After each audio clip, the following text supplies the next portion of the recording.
కొత్త bus stand ఇక్కడ run చేయాలి సార్. కొత్త బస్ స్టాండ్ హౌసింగ్ అంటే ఇప్పుడు 25 నుంచి కూడా కెనాల్ వాటర్ వస్తుంది.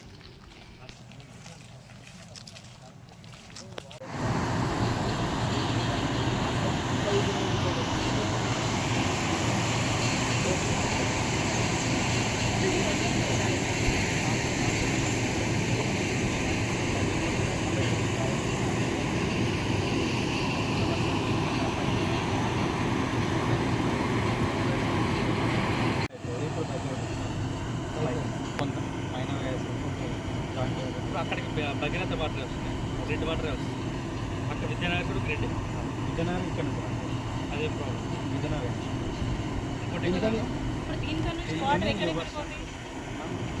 వచ్చేసి మనకు 28, 29, 31, 31 ఇస్లాంపూర్ ఏరియా మొత్తం ఇస్లాంపూర్ డిస్టర్బెన్స్ అవుతుంది. మిగతా జగిత్యాలంతా ఓకే. ఈ ఏరియాలో లేదు మేడం. కొత్త బస్ స్టాండ్ కూడా కొత్త బస్ స్టాండ్ 38 ఒక విద్యానగర్ ఒకటే okay.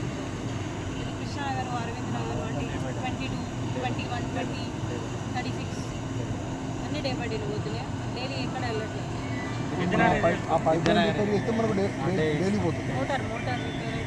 Daily దీనికనే motor housing బోర్డ్కి pipe ఇప్పుడు ఎవ్రీడే వస్తాయి. సమ్మర్ టైంలో సార్ కొన్ని స్కూల్స్ అందరూ వస్తారు. ఇప్పుడు స్కూల్స్ వస్తాయి. మీరు గతంలో వర్షాలు పడ్డప్పుడు పడ్డది కూడా స్ట్రెంత్ చేసుకొని వెహికల్ కూడా కొంచెం స్టోరేజ్ కొంచెం స్కీమ్ మనకి ఏదైనా ఫండ్స్ అవైలబుల్ ఉంటాయి.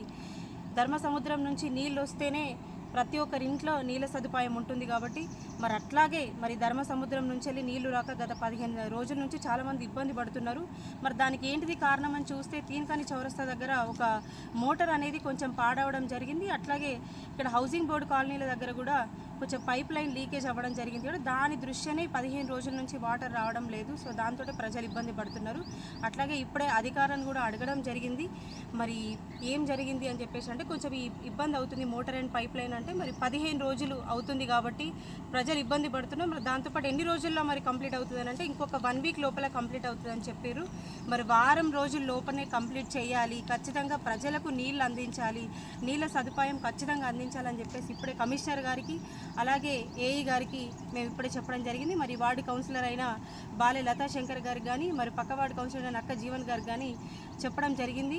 ఎందుకంటే వాళ్ళు కూడా నాతో చాలా 15 రోజుల నుంచి అంటున్నారు మేడం ఇట్లా అవుతుంది అని చెప్పేసి. మరి ప్రజలు ఇబ్బంది పడుతున్నారు కాబట్టి ఖచ్చితంగా వెళ్ళి చూడాలి అసలు ఏం జరుగుతుంది అనేది. సో దాని దృష్ట్యానే ఈరోజు ఇక్కడికి వచ్చి ఇది చూడడం జరిగింది. మరి అట్లాగే ఏదైతే మిషన్ భగీరథ పైప్ లైన్ ఏదైతే లీక్ అవుతుందో మనకు చాలా రోజుల నుంచి మిషన్ భగీరథ వాటర్ కూడా రావడం జరుగుతుంది.